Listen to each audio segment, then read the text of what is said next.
The game was just 6 minutes old when a policeman drew the referee's attention to what was happening at the Leppings Lane end of the ground. On April the 15th, 1989, 96 people died following a crush on the Leppings Lane terraces of the Hillsborough football ground at the FA Cup semi-final between Nottingham Forest and Liverpool. In his official report, Lord Justice Taylor criticised South Yorkshire Police for causing the disaster and then trying to deflect the blame onto the Liverpool supporters. Do you, as the Chief Constable of South Yorkshire Police, fully accept the findings of the Taylor report? The Taylor report is unequivocal and condemns South Yorkshire Police for its attitude leading up to the results in the Taylor report. It's quite straightforward in its dissatisfaction with South Yorkshire Police at that time and its lack of acceptance of responsibility. David Duckenfield, the superintendent in charge at Hillsborough, was commanding his first major football match. He was promoted just 3 weeks earlier, replacing an officer who was experienced in policing matches at Hillsborough. He certainly had not commanded an event of this scale, and the officer who was involved in the initial planning and then was not there at the crucial time.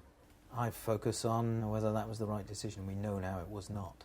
Nowadays, it's a different culture in the police service. If I suggested to a newly promoted superintendent that they would be commanding a major public event with no previous experience, without the right training and without the right development, they would rightly tell me that I was wrong and they would not do it.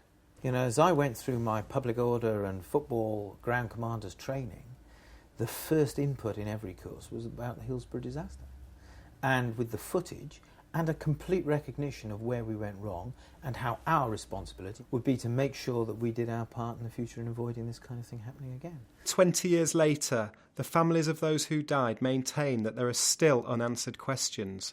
One of their biggest issues is that the coroner's inquest limited its inquiry to what happened only up to 3:15 p.m. on the day of the disaster, so it has never been investigated whether lives might have been saved had the response been better organised. All the time, if you've had people die, you will see conspiracy. As somebody who's more or less dispassionate, I need to be dispassionate to protect the public. As I look at them, I see confusion.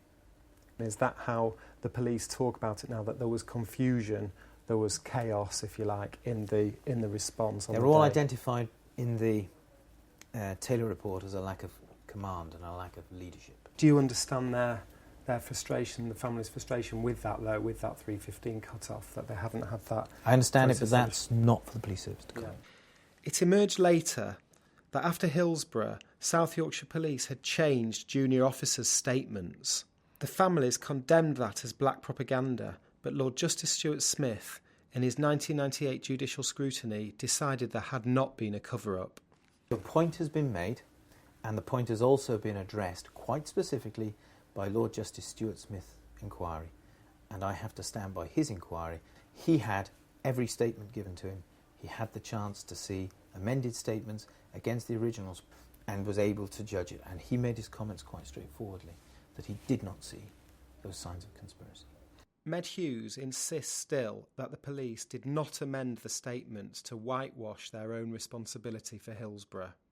My belief, from my review of it, and Lord Justice Stuart Smith's belief from his much closer examination, is that it's not systematically an attempt to hide the truth.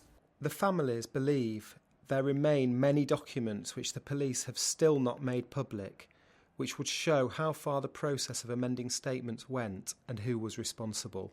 I believe the force has come clean. It came clean by those who were closer to it in 1998 than those of us can possibly be in 2009.